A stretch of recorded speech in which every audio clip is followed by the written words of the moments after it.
Hi friends, ஒரு சூப்பரான அடை தோசை தான் நம்ம பார்க்க போகிறோம். பாருங்கள் எவ்வளோ மெல்லிஸாக இருக்குன்னு. அதேமாதிரி டேஸ்ட்டும் வேறு லெவலில் இருந்தது. கண்டிப்பாக நீங்களும் ட்ரை பண்ணி பாருங்கள். இன்னைக்கு நாங்கள் உளுந்து சட்னி தான் இதுக்கு ரெடி பண்ணி சாப்பிட்டோம். ஆனால் தேங்காய் சட்னி நல்லாயிருக்கும், அவியலும் நல்லாயிருக்கும் அடைக்கி. இது எப்படி ப்ரிப்பேர் பண்ணுறதுன்னு பார்க்கலாம் வாங்க. நான் அரிசி அளக்கிற கப்பால், அந்த கப்பால் புழுங்கரிசி, அதாவது ரேஷன் அரிசி தான் நான் எடுத்திருக்கேன். அதுவே செம்ம டேஸ்ட்டாக இருக்கும்.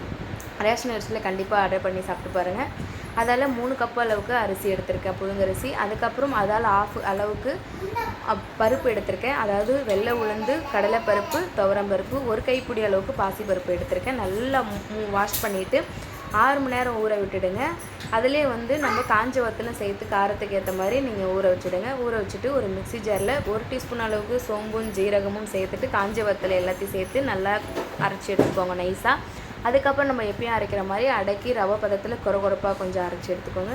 அதுக்கப்புறம் ஒரு கடாயில் எண்ணெய் விட்டுக்கோங்க. அதில் கடுகு, கடலைப்பருப்பு, பொடியாக கட் பண்ண வெங்காயம் அதையும் சேர்த்துட்டு நல்லா வதக்கி விட்டுடுங்க. வதங்கின பிறகு நம்ம மாவில் கொஞ்சம் பெருங்காய பொடியும் மஞ்சள் பொடியும் தேவையான அளவுக்கு உப்பும் சேர்த்துட்டு நல்லா வெங்காயம் வதங்கின பிறகு வெங்காயத்தை எடுத்து மாவோடு சேர்த்துடுங்க. சேர்த்துட்டு நல்லா கலந்து விட்டுடுங்க. கலந்து விட்டுட்டு உங்களுக்கு மாவு ரொம்ப திக்காக இருந்துச்சுன்னா கொஞ்சம் தண்ணி, தோசை மாவு அளவுக்கு விட்டு தண்ணி கரைச்சி எடுத்துக்கோங்க. கரைச்சிட்டு நம்ம எப்பவும் போல் தோசைக்கல்லில் விட்டு எடுத்துக்க வேண்டியதான்.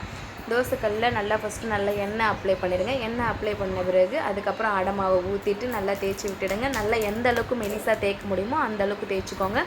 அதுக்கப்புறம் நல்லா சிம்மில் வச்சு வேக விடணும். எப்போவும் நார்மலாக தோசைக்கு எண்ணெய் விடுறத விட கொஞ்சம் அடைக்கு எக்ஸ்ட்ரா எண்ணெய் விடுங்க. அப்போ தான் நல்லா முருகலாக நல்லா டேஸ்ட்டாகவும் இருக்கும் அடைக்கு. இப்படி ஒரு திருப்பிட்டு நல்லா அது மேலேயும் எண்ணெய் ஸ்ப்ரே பண்ணணும். அப்போ தான் ரொம்ப டேஸ்ட்டாக இருக்கும். நல்லா சிம்மில் வச்சு வேக விடுங்க. அப்போ தான் நல்லா இந்த கிறிஸ்பியாக வரும். அவ்வளோதான். இந்த வீடியோ பிடிச்சிருந்தால் லைக் பண்ணுங்கள், ஷேர் பண்ணுங்கள். நம்ம சேனலை மறக்காமல் சப்ஸ்கிரைப் பண்ணுங்கள். தேங்க்யூ.